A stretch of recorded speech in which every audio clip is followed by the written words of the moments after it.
Bapak, saya Dais Laude dari stockwatch.id. Pertanyaan pertama untuk Pak Hasan. Tadi Pak Hasan sempat mention bahwa pasar modal Indonesia tetap bertahan di emerging market dari hasil indeks MSCI. Nah, apakah kondisi atau posisi Indonesia bertahan di emerging market ini akan sustain atau tetap di rebalancing di bulan berikutnya? Apakah sudah ada evaluasi resmi yang disampaikan oleh MSCI terkait status pasar modal Indonesia untuk emerging market ini, Pak? Mungkin bisa disampaikan. Yang kedua, tadi sempat Bapak menyampaikan bahwa akan mendorong emiten-emiten yang sudah memenuhi persyaratan untuk masuk ke indeks MSCI. Kalau boleh tahu Pak, dari pengamatan OJK maupun SRO, berapa banyak sih emiten atau saham yang berpotensi untuk masuk ke indeks MSCI? Mungkin sektornya apa Pak? Apa yang akan dilakukan oleh OJK dan SRO untuk mendorong supaya emiten-emiten ini bisa tembus ke indeks MSCI, dan apakah hal ini sudah sempat dimention Pak ke MSCI? Terima kasih. Baik, langsung dijawab ya, terima kasih. Jadi teman-teman sekalian, tentu indeks provider global ya, baik MSCI, FTSE dan lainnya, itu memiliki siklus kegiatan. Ada yang bersifat review dari indeks yang seperti MSCI lakukan hari ini dan sebagainya. Ada juga nanti upaya mereka untuk melakukan market classification atau klasifikasi kelas pasar. Nah, tentu kita ikuti siklus itu, tapi kami tidak ragu untuk melakukan berbagai langkah proaktif. Jadi setelah ini pun upaya untuk pertemuan berkala secara intens baik di tingkat pengambil keputusan maupun teknis tetap akan kita lakukan. Dan dalam setiap kesempatan itu kami secara terbuka juga meminta pandangan dan tanggapan dari masing-masing. Sejauh mana upaya menghadirkan transparansi sudah dirasakan memadai atau belum. Dan setiap permintaan tambahan yang disampaikan itu tentu akan kita respon dengan baik sepanjang sesuai dengan ketentuan dan comparability. Artinya kalau diperbandingkan, standar yang sama juga berlaku di pasar yang lain. Sebagai contoh, dari pertemuan terakhir misalnya, mereka juga ingin melihat misalnya data secara historis. Nah, ini yang sedang dan akan kita hadirkan bersama. Jadi ditunggu waktunya.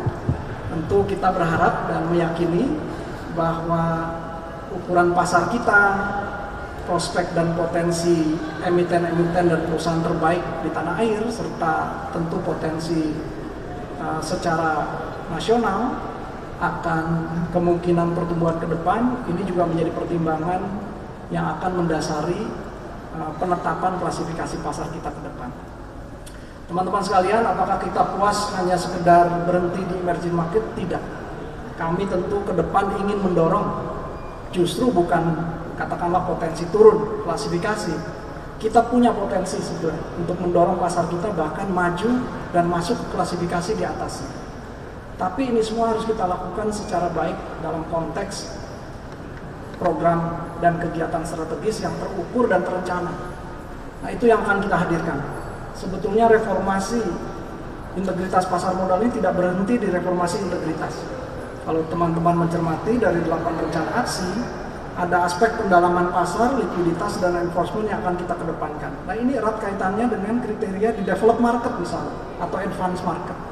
Nah, itu yang justru kita harapkan fondasi awal ini kalau kemudian didorong lebih jauh, bukan malah kita stay di kelas market sekarang. Kenapa tidak? Pada saatnya tentu bersama dengan seluruh pelaku kita akan dorong sama-sama agenda-agenda untuk mendorong peningkatan klasifikasi pasar kita ke depannya. Nah, kemudian saham-saham mana yang berpotensi? Tentu kami sudah secara katakanlah kalkulasi awal, karena kan kriteria kita tahu apa yang mendasari satu saham masuk di kelompok indeks tertentu, bahkan di indeks global pun sebetulnya secara transparan kita bisa nilai. Nah, kalau teman-teman nanti mencermati, sebetulnya ada banyak saham-saham lain yang berpotensi masuk di small cap index misalnya, masuk di standar index dan sebagainya.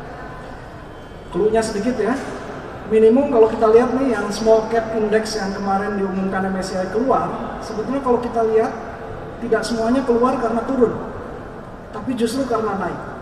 Hanya karena untuk sementara waktu kebijakan mereka sedang ada freeze atau atau pembekuan tidak adanya ke kelompok indeks Indonesia, maka saham-saham itu tertunda masuk. Itu mungkin bahasa yang bisa kita sampaikan. Kapan saatnya bisa kita dorong masuk? Tentu setiap siklus berikutnya kita harapkan kita bersama emiten-emitennya betul-betul siap pada saatnya.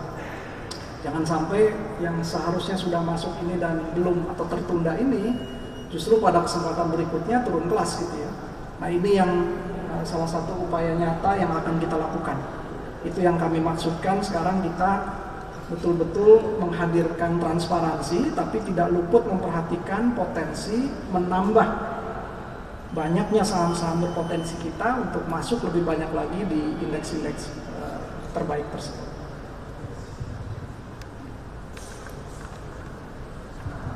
Pagi Bapak Gayatri dari kantor berita Reuters.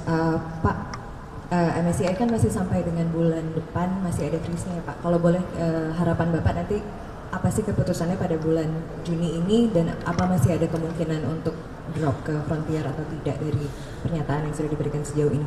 Sama Pak Jeffrey boleh nggak Pak ada reaksinya juga dari Bapak nggak pernyataan dari Bapak tentang pernyataan MSCI menurut Bapak seperti apa? Terima kasih. Ya kalau untuk yang pertama saya mengulang kembali tentu kami berharap mereka konsisten menyatakan pengakuan atas upaya reformasi integritas yang kita lakukan, terutama menghadirkan kecukupan informasi secara transparan dan terbuka atas kepemilikan saham-saham yang tercatat di Bursa Efek kita. Sebetulnya kan yang terpenting itu bagi para index provider. Mereka harus memiliki kecukupan informasi untuk mereka bisa memastikan dan menghitung bagian saham-saham yang akan mereka libatkan dalam perhitungan indeks. Nah, dengan transparansi yang dihadirkan, termasuk kepemilikan sahamnya, tipe investornya, high shareholding concentration, sebetulnya itu semua yang mereka selama ini tunggu dan harapkan, dan itu sudah kita sediakan. Jadi kita harapkan acknowledgement ini terus berlanjut. Dan pada saatnya tentu kita berharap terjadi pemulihan. Artinya tentu pada saatnya kita diperlakukan sama seperti yang lain setelah itu dinilai baik. Ya tentu tidak ada lagi upaya freeze tadi ya, atau pembekuan untuk potensi masuknya lebih banyak lagi saham-saham kita ke indeks-indeks tersebut. Dan jangan lupa gameplaynya udah berubah.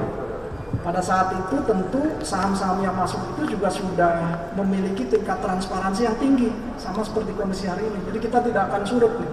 Kalaupun nanti masuk, yang masuk itu adalah yang sudah dinilai kredibel dan terbukti kepemilikannya diakui. Jadi bukan lagi kondisi di mana kemudian terjadi keraguan terhadap saham yang masuk karena tadi kurang transparannya tingkat katakanlah free float yang seharusnya diperhitungkan oleh para index provider global yang masuk. Jadi dalam hal ini kami tentu memastikan dalam konteks memenuhi harapan index provider itu sebenarnya sejalan. Jadi bukan karena keterpaksaan sekali lagi, ini betul-betul sejalan dengan agenda reformasi integritas yang akan dan terus kita gulirkan. Terima kasih Pak Hasan. Kalau dari saya mungkin kita sudah pahami bersama bahwa tadi disampaikan ini adalah konsekuensi jangka pendek dari aksi reformasi yang sudah kita lakukan. Tetapi mungkin kita melihatnya seperti ini Pak Gayatri. Selama ini, akhir-akhir ini pasar kita ada dalam kondisi ketidakpastian yang sangat tinggi. Dan sumber ketidakpastiannya itu banyak, ya, mulai dari gejolak geopolitik, baik yang terjadi di Timur Tengah, kemudian juga fluktuasi harga komoditas dan mata uang. Dan salah satu unsur ketidakpastian itu adalah pasar menunggu keputusan dari MSCI. Oleh karena itu, tentu kami melihat dengan apa yang disampaikan oleh MSCI hari ini mengurangi satu unsur ketidakpastian. Tentu itu adalah sesuatu yang positif bagi pasar, dan itu juga yang tadi disampaikan akan menjadi basis bagi kita untuk bertumbuh ke depan, tentu bersama-sama dengan emiten kita dan seluruh pelaku pasar. Mungkin respon kami seperti itu, Pak Gayatri. Boleh, kalau ada satu lagi terakhir. Siang Pak, saya Aji dari Emiten News ingin tanya terkait dampak dari rebalancing atau deletion saham di MSCI Review Mei 2026. Ini kiranya seberapa besar terhadap keseluruhan dan posisi kita di emerging markets IM, MSCI sekarang? Karena dari data yang saya himpun itu ada 17 konstituen di Standard Global Index itu setara dengan 85% kapitalisasi pasar Bursa Efek Indonesia ya. Itu kan sekiranya ada 6 yang terdepak begitu kan, yang satunya pindah ke small cap. Itu kira-kira gimana setelah adanya perombakan ini gitu kan. Terus yang kedua terkait metodologi penghitungan free floatnya sendiri itu dari MSCI, apakah udah ada obrolan sama OJK BI mungkin terkait ini, apakah mengacu ke data 1% yang hasil reformasi pasar modal itu, karena per registrasi efek per bulan yang Mei itu kan kayak cuan itu kan sudah ke 18%, kemudian aman juga udah ke 19%. Itu apakah masih kurang lagi atau bagaimana cara metodologi dari MSCI itu sendiri? Mungkin itu saja. Baik, Mas Haji, tentu masing-masing index provider memiliki metodologi sendiri-sendiri.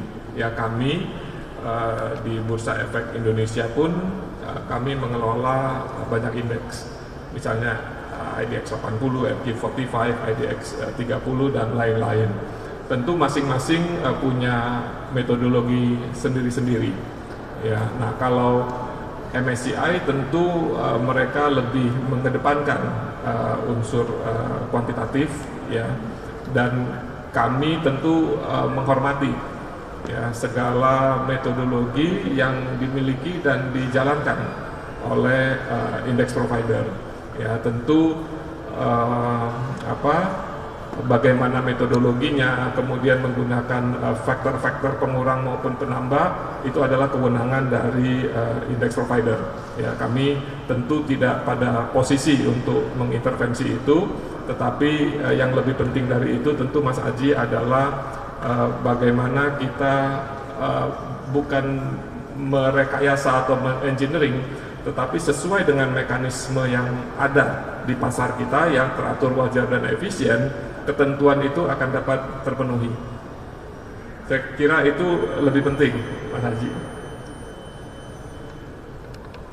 Baik, terima kasih sekali lagi atas kehadiran dan luar biasa nih rekan-rekan terus membersamai kami, dan jangan sungkan-sungkan ya jika ada yang diinginkan untuk di kesempatan berikutnya silahkan.